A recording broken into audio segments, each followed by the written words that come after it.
कौन आपणक लंका फसल एमिति होइछि कि?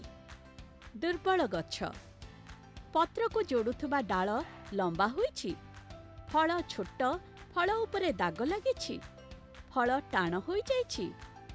ए सबुर पछरे कारण हेउछि एक छोट पोक जाହାର नाम माइट्स।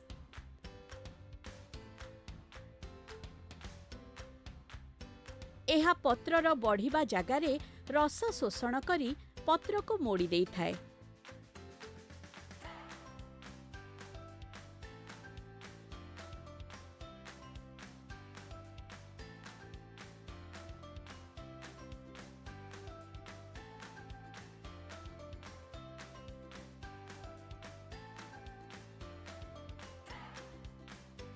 किंतु जेमिति गरम आसी जाए बढ़िबा आरंभ करी दिए।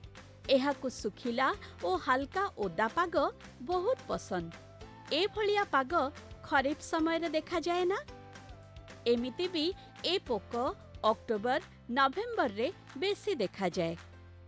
निजर पूरा जीवन काल 6 रु 10 दिन भितरे समाप्त करी थाए।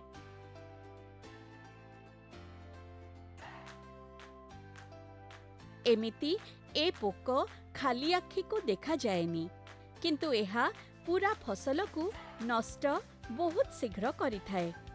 जमी रे एहा प्रथम 5 दिन रे 10 भाग, तापरे 5 दिन रे 40 भाग फसल नष्ट करि देई थाए।